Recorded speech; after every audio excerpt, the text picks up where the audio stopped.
کہ اللہ نے قرآن مجید کو وارثوں کے ساتھ رکھا ہے۔ قرآن خاموش ہادی ہے، اس کی تشریح کرنے والا کوئی ہو جو بولتا ہوا ہو۔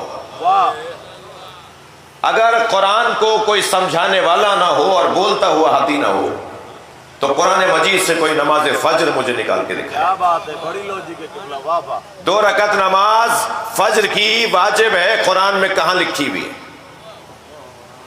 ظہر کی 4 رکعت ہے، عصر کی 4 رکعت، مغرب کی 3 رکعت ہے، کہاں لکھا ہوا ہے؟ خانہ کعبہ کے ساتھ چکر کریں گے تو طواف مکمل ہوگا، قرآن میں کہاں لکھا ہوا ہے؟ مگر قرآن نے تو پکار کے کہا لا رطب ولا یابس الا فی کتاب مبین۔ کوئی خشک و تر ہی نہیں ہے جس کا ذکر قرآن میں نہ آیا ہو۔ اس کا مطلب یہ ہے کہ جب ہر ذرہ ذرہ قرآن میں ذکر میں آیا ہے تو نماز فجر بھی ہے نا، تو نکال کے دکھاؤ کہاں ہے۔ ہم تو ترجمہ بھی نہیں کر سکتے تو تفسیر کیسے کریں گے؟ الف لام میم کے نیچے سب نے الف لام میم ہی ترجمے میں لکھا ہوا ہے۔ ابھی آپ جا کے دیکھ لیجئے، آپ کی مسجد میں قرآن رکھا ہے ترجمے والا، الف لام میم کے نیچے الف لام میم لکھا ہوا ہے ترجمے میں بھی۔ کاف ہا یا عین صاد کے نیچے کاف ہا یا عین صاد ہی لکھا ہوا ہے۔ الف لام را کے نیچے الف لام را ہی لکھا ہوا ہے۔ الف لام را کا ترجمہ کیا ہے؟ ترجمہ نہیں ہو سکتا تو تفسیر کیا ہوگی؟ بھائی یہ عاشق و معشوق کی گفتگو ہے۔ عاشق جانے کے معشوق نے کیا کہا ہے، معشوق جانے کے عاشق نے کیا کہا ہے۔ اب یہ طے کرنا بھی میرے لیے مشکل ہے کہ عاشق اللہ ہے یا معشوق اللہ ہے۔ کیا بات ہے، واہ واہ واہ۔ بھائی سلوات پڑھ لیں سرکار کی ذات پہ۔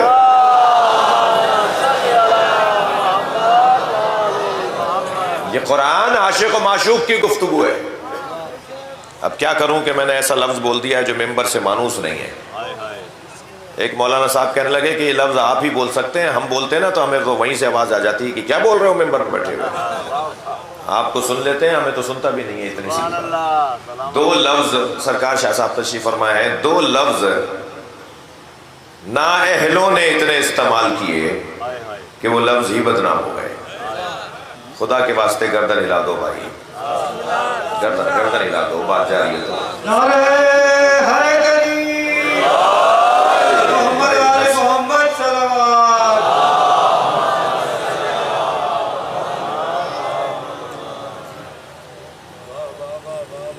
توجہ ہے، بات کروں یا نہیں؟ 2 لفظ کچھ نااہلوں نے اتنے استعمال کیے کہ وہ لفظ ہی بدنام ہو گئے۔ ایک لفظ سیاست، ناکام سیاستدانوں نے اتنا اس لفظ کو بولا کہ اب لفظ سیاست مسجد امام بارگاہ میں بولتے میں 4 دفعہ ڈر لگتا ہے، جبکہ سیاست سے بڑی عبادت نہیں ہے۔ جی سیاست کی تعریف کر دوں تاکہ ذہن سے سوال ہی ختم ہو جائے۔ سیاست کی تعریف مخلوق الہی کے امور کی تدبیر سیاست۔ اللہ کی مخلوق کے امور کی تدبیر کو سیاست کہا جاتا ہے۔ اس وقت سیلاب زدہ لوگ بیٹھے ہوئے ہیں نا، کام آؤ، یہی سیاست ہے۔ لگوا کے دو انہیں ٹینٹ، لا کے دو ان کے ساتھ مسئلے حل کرو ان کے، یہی سیاست ہے۔ جو کرنے کا کام ہے وہ کرتے نہیں ہو، جو نہیں کرنے کا ہے وہ کرتے ہو۔ تو یہ سیاست یعنی مخلوق الہی کے امور کی تدبیر۔ تو اس سے بڑھ کر کوئی عبادت ہے؟ اللہ تو اپنی نماز بھی قبول نہیں کرتا اگر کوئی مولانا کو آواز لگائے۔ رکوع میں جماعت کھڑی تھی، مولانا نماز پڑھا رہے تھے، پہلے ہی 2000 نمازی نماز پڑھ رہے تھے، نمازی بھی کم نہیں تھے۔ ایک آدمی نے آواز لگائی یا اللہ یا اللہ، مولانا کو حکم ہے کہ رکوع لمبا کرو، 2000 آدمیوں کو لمبا رکوع کرواؤ، ایک آدمی شریک ہو جائے۔ یہ اللہ کی طرف رخ تھا، تمہارا خیال بندے کی طرف کیسے ہے؟ اللہ اپنی عبادت نہیں پسند کرتا جب تک کہ مخلوق کا خیال نہ کیا جائے۔ لمبی کرو نماز، ایک بندہ شامل ہو جائے۔ ایک بندے کی وجہ سے 2000 آدمیوں کو لمبا کیا آپ نے، یہی اللہ کو اچھا لگتا ہے۔ ہر نماز کے ساتھ اقیم الصلاۃ کے ساتھ وآتوا الزکوٰۃ، ہر نماز کے ساتھ وآتوا الزکوٰۃ کا ذکر کیوں ہے؟ یعنی میرے سجدے کے ساتھ میرے بندوں کا خیال رکھو۔ اللہ نہیں چاہتا کہ میری عبادت روکھی روکھی سے لے کر آؤ، کیا بات، میری عبادت کے ساتھ نمک ڈالو میری مخلوق کا خیال کر کے۔ واہ واہ واہ واہ، خیال کرو میرے چاہنے والوں کا، میری مخلوق کا۔ وہ میرا کلمہ پڑھتے ہیں نہیں پڑھتے، یہ میرا اور ان کا مسئلہ ہے۔ تمہیں کوئی کوتوال میں نے نہیں بنایا کہ جو علی ولی اللہ پڑھے اسے تو راشن پہنچاؤ۔ علی مولا کے دروازے پہ دشمن بھی آتا تھا، چاہنے والا بھی آتا تھا۔ علی کے چاہنے والوں کا دل بڑا ہونا چاہیے۔ میں ایک جملہ کہہ رہا ہوں، ناراض کوئی نہ ہو۔ 3 لوگوں کو تو یا علی مدد بولنا ہی نہیں چاہیے، ایک کنجوس کو، ایک بزدل کو، ایک تنگ نظر کو۔ واہ واہ، کیا بات، کنجوس کا کوئی تعلق نہیں علی سے، علی کا تو نام ہی سخی بناتا ہے، کیا بات ہے، علی کا تو نام ہی شجاع بنا دیتا ہے بھائی۔ کیا بات ہے، ایک سردار جی کہنے لگے میرا پوتا روزانہ یا علی کی آوازیں لگاتا ہے۔ سکھ سردار جی، میں نے اپنے پوتے سے پوچھا بیٹا تم یا علی کی آوازیں کیوں لگاتے ہو؟ کہنے لگا دادا کیا کروں، جب میں یا علی کہتا ہوں میرے اندر طاقت آتی ہے۔ بے شک، علی مولا کا نام، علی مولا کا نام شجاعت لے کر آتا ہے، سخاوت لے کر آتا ہے۔ سخاوت کا کوئی تعلق پیسے سے نہیں ہے۔ ممکن ہے کوئی کہ مولانا بڑی لمبی تقریر کر کے چلے گئے، پیسے ہوتے تو ہم دیتے، نہیں، تم دینے والے ہوتے تو پیسہ ہوتا۔ کیا بات ہے، پیسے سے کوئی تعلق سخاوت کا نہیں ہے، سخاوت کا تعلق دل سے ہے۔ ایک امر قلبی ہے، ایک کیفیت قلبی ہے۔ جتنی میری دینے کی، ہماری دینے کی کیفیت بہتر ہوگی، اللہ ہمارے ذریعے سے دلوائے گا۔ جی، اہل بیت کا دروازہ کسی کے لیے بند نہیں ہوتا تھا۔ چاہنے والے آ رہے ہیں وہ پوچھتے ہی نہیں ہیں۔ جی، ایک صاحب مجھ سے کہنے لگے کہ جی وہ فلاں آبادی میں سارے شیعہ رہتے ہیں، وہاں تو راشن پہنچا دیجئے۔ میں نے کہا بھائی سنیوں کا بھی پیٹ ہے، واہ، کیا انہیں بھی بھوک لگتی ہے، ہندوؤں کا بھی پیٹ ہے، انہیں بھی بھوک لگتی ہے۔ جی، ہمیں جہاں تک ہو سکتا ہے جس کے لیے ہم ہر شخص اپنی اپنی ذمہ داری کو ادا کرے۔ میں ایک بسکٹ کا پیکٹ دے سکتا ہوں، اتنا ہی دے دوں، واہ، یہ بھی نہیں دے سکتا تو اس پریشان حال سے رک کر اس کی خیریت پوچھ لوں، یہ بھی سخاوت ہے۔ دامے درہمے قدمے سخنے لکھتے ہیں نا ہم اپنی تحریروں میں، دامے جی درہمے قدمے سخنے، بھائی بول تو لو۔ بعض لوگوں کے تو چہرے پہ اتنی اداسی چھائی بھی ہوتی ہے کہ شاید چھٹا جہاز ڈوبا ہے ان کا۔ ارے بھائی مسکرا کے ہی بات کر لو۔ کیا بات ہے، بعض لوگ تو سلام کا جواب بھی نہیں دے رہے ہوتے۔ جی، جانور بھی برابر سے گزرتے ہوں گے تو اپنی زبان سمجھتے ہیں، سلام کرتے ہوں گے۔ یہ کیسا انسان ہے جو برابر سے گزر جاتا ہے سلام بھی نہیں کرتا؟ کیا بات ہے، جو سلام کرنے میں سخی نہیں ہے۔ مولا حسین کا قول سنا رہا ہوں، مولا فرما رہے ہیں سب سے بڑا کنجوس ہوا ہے جو سلام کرنے میں کنجوس ہے۔ کیا بات ہے، جس سے سلام ہی نہیں ہو پا رہا وہ کیا کسی کو روٹی دے گا؟ اسے تو زبان ہی نہیں ہل رہی سلام علیکم کہنے میں۔ نہیں عزیزو، دروازہ بڑے لوگوں کا دروازہ ہے۔ مجھے اور آپ کو جتنا اللہ کا شکر کر سکیں کم ہے کہ ہم جس دروازے پر بیٹھے ہیں اس سے اچھا دروازہ نہیں ہے۔ دنیا کہاں بیٹھی ہے مجھے اس سے غرض نہیں، مگر ہم جہاں بیٹھے ہیں وہاں سے جنت کا رستہ بنتا ہے، ترقی کی راہیں کھلتی ہیں، اطمینان کی دولت نصیب ہوتی ہے، سکون کی دولت نصیب ہوتی ہے۔ ہم پریشان ہوتے ہی نہیں ہیں اس لیے کہ ہمارے پاس حسین کا ذکر ہے۔ نعرہ صلوات،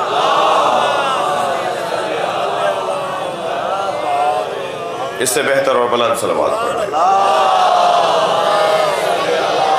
کہاں ہیں وہ دوست مولانا؟ کہاں ہیں وہ دوست؟ اب میں ان کے گھر بھی نہیں جاؤں گا۔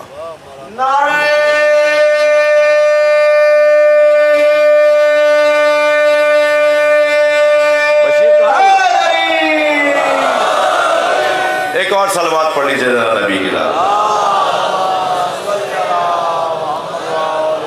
شاید علاقائی مسائل ہیں اس وجہ سے وہ ذرا پریشان سے ہو گئے، کوئی بات نہیں، ہم نے کسی کے ہاتھ پیر نہیں جوڑے جا کر کے وہ ایسا کریں، ہمارے پاس بھی وقت نہیں ہے۔ ایک اور صلوات نبی کی ذات۔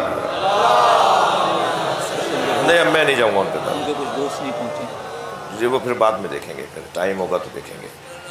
ایک اور صلوات۔ ویسے ہی میں بتاؤں بچوں آپ کو،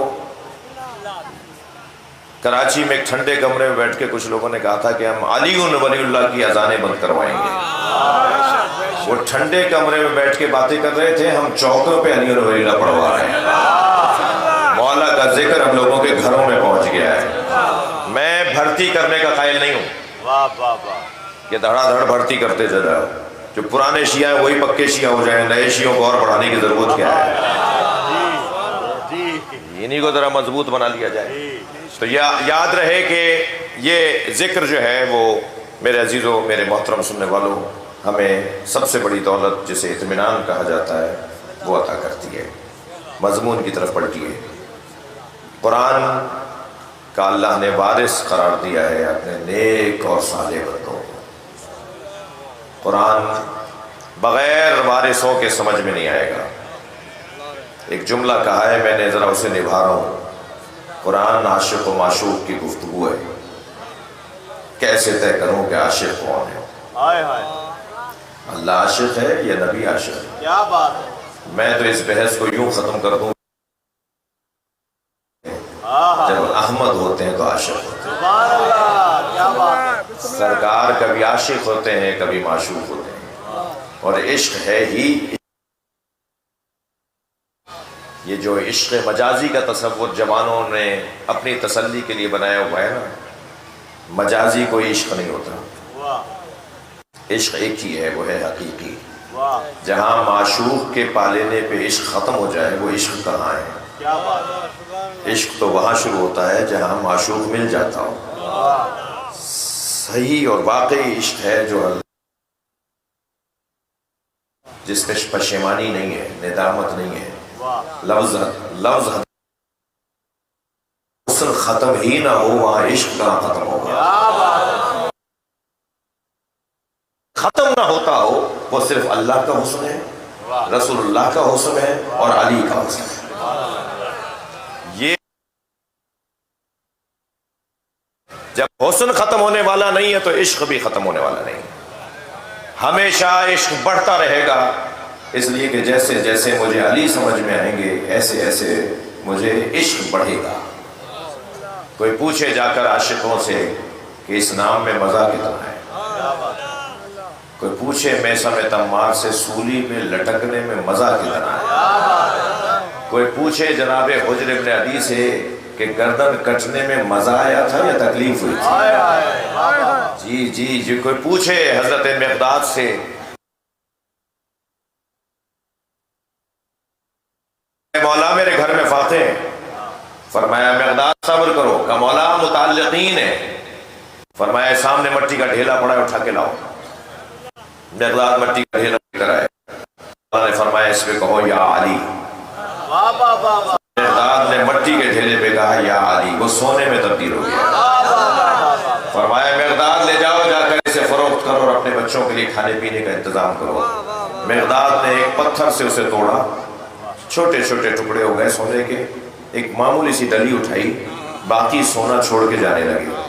مولا علی کی آواز آئی مقداد سونا چھوڑ کے جا رہے ہو؟ ہائے ہائے، مڑ کر دیکھا، مولا میرے آج کے لیے کافی ہے، مولا میرے آج کے لیے کافی ہے۔ مولا نے فرمایا اور لے جاؤ، تمہارے کل کے کام آئے گا۔ اب سنیں ایک عاشق کا جملہ کیسا ہوتا ہے۔ مقداد نے کہا مولا کل کی فکر وہ کرے جس کے پاس آپ جیسا مولا ہو۔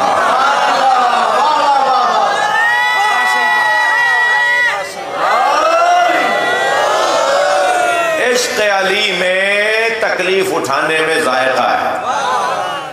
جی جی، کہنے لگے خود علی مشکلوں میں تھے، مشکل کشا کیسے ہوں گے؟ تم نے علی کو سمجھا ہوتا تو تم یہ بات ہی نہ کرتے۔ سب سے زیادہ جس امام کو مسائل کا سامنا تھا، غور تو کریں جنگ نہروان کیا تھی، غور تو کریں جنگ جمل کیا تھی، جنگ صفین کتنی مشکل جنگ تھی، جنگ نہروان کتنی مشکل جنگ تھی۔ پیشانیوں میں سجدوں کے نشان، ہاتھوں میں تسبیحیں، زبان پہ قرآن کی تلاوت، نماز شب پڑھنے والے، ہمیشہ روزہ رکھنے والے، دائم الوضو رہنے والے، علی کی تلوار کے نیچے۔ کتنا مشکل کام تھا۔ ہمارے یہاں تو والا ہو تو ہم بات کرتے میں گھبراتے ہیں کہ اللہ والا نہ ہو بد دعا نہ دے دے. جی علی مولا نے انہیں تلوار کے نیچے ذبح کیا جن کی پیشانی پہ سجدوں کے نشان تھے, ہاتھوں میں تسبیحیں تھیں, روزے ہمیشہ رکھتے تھے, قرآن کے قاری بھی تھے. کتنا مشکل کام تھا, کوئی کر سکتا ہے یہ کام؟ آج ہم سوچتے ہیں تو ہمارے رونگٹے کھڑے ہوتے ہیں. ہمارے سامنے کوئی دیندار آ جائے تو ہمیں ڈر لگتا ہے, اس سے الجھ کے بات نہ کرو, کیا معلوم یہ اللہ کا ولی نکلے. لیکن علی تو دل کا حال جانتے تھے نا بھائی. اگر تھکے نہیں بیٹھے تو جملہ کہو, علی کے تو ذوالفقار چلتی ہی اس پہ تھی جس کی نسل میں کوئی مومن آنے والا نہیں. فرمایا یہ کام میرے علاوہ ممکن ہی نہیں تھا. فرمایا یا علی انا اقاتل علی التنزیل وانتا تقاتل علی التاویل. یا علی میں تنزیل کی بنیاد پر, نبی فرما رہے ہیں, یا میں تنزیل کی بنیاد پر جنگ لڑ رہا ہوں, تم تعویل کی بنیاد پر جنگ لڑو گے. میں کھلے کافروں سے لڑ رہا ہوں. آدھا جملہ تو آپ مکمل کیجئے نا. میں کھلے کافروں سے جنگ لڑ رہا ہوں. بہت مشکل تھا ایسے لوگوں کے خلاف تلوار اٹھانا, مگر علی مولا ان تمام مشکلات کے باوجود فرما رہے ہیں علی کامیاب دنیا سے جا رہا ہے. علی کے لیے کوئی مشکل تھی نہیں. وہ کہہ رہے جی علی خود مشکل میں تھے معاذ اللہ. اب یہ باتیں ہو رہی ہیں نا سوشل میڈیا پہ, تو مجھے جواب بھی تو دینا ہے کہ علی تو خود مشکل میں تھے تو مشکل کشا کہاں ہے؟ علی کے لیے مشکلیں نہیں تھیں, علی کے لیے ذائقے تھے. مولا نے کبھی تم سے مدد مانگی معاذ اللہ جو تم کہہ رہے ہو علی مشکل میں تھے؟ علی مشکل میں نہیں تھے, علی سکون میں تھے, علی اطمینان میں تھے, علی ذمہ داریوں کو ادا کر رہے تھے. علی مولا نے فزت ورب الکعبہ کہہ کے اعلان کیا کہ علی کامیاب جا رہا ہے. علی مولا کے لیے مشکل نہیں تھی.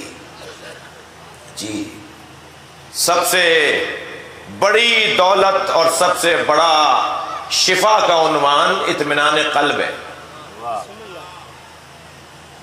دنیا جہان کی دولت ہو مگر نیند نہ آتی ہو, کیا فائدہ اس دولت کا؟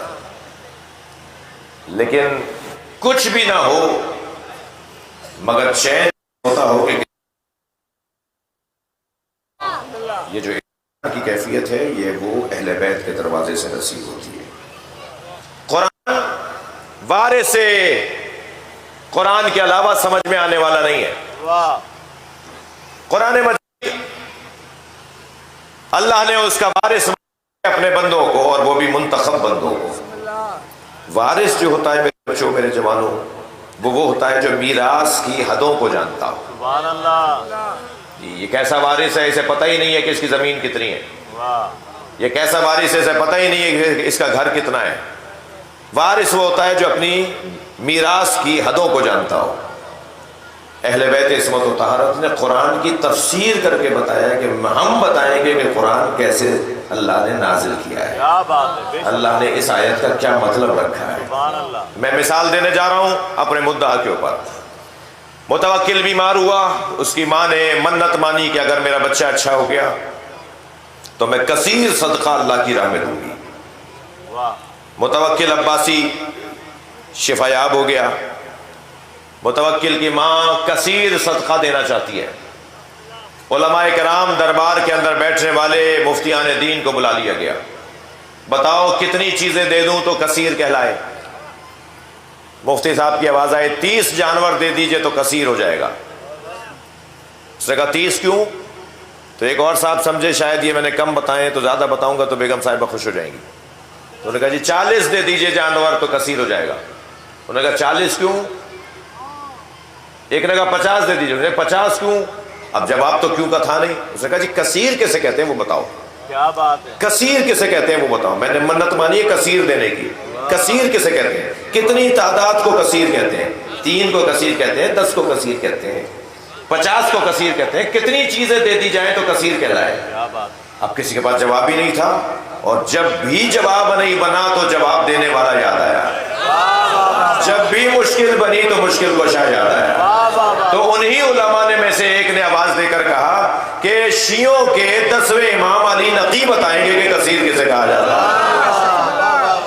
میرے مولا تک پیغام پہنچا، حضرت نے فرمایا اس کی ماں سے کہہ دو کہ 80 عدد پورے کر دے تو کثیر ہو جائے گا۔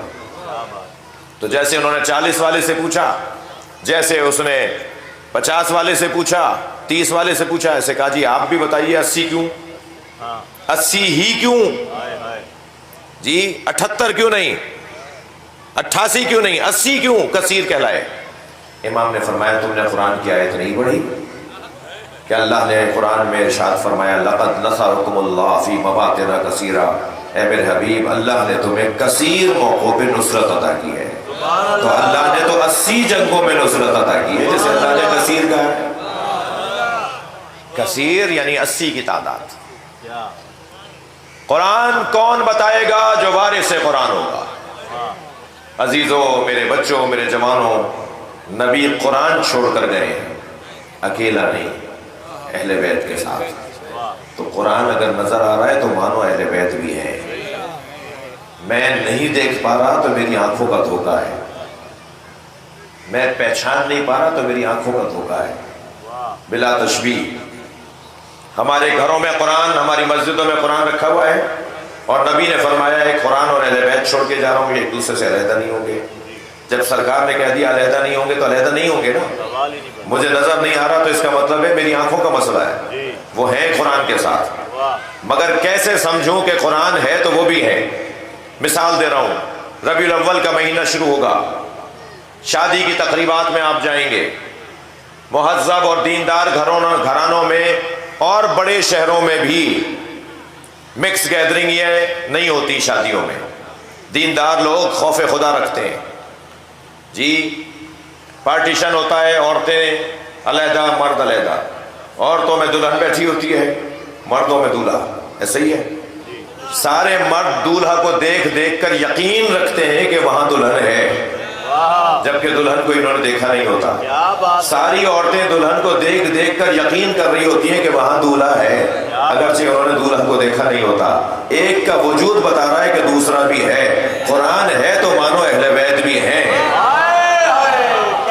وہ اور وقت آئے گا کہ جب ہم اپنی آنکھوں سے دیکھیں گے، اور وہ وقت قریب آتا جا رہا ہے۔ ہمارے امام ہماری مجلسوں میں موجود ہیں، ہم پہچان نہیں پا رہے تو اسی کو غیبت کہا جاتا ہے۔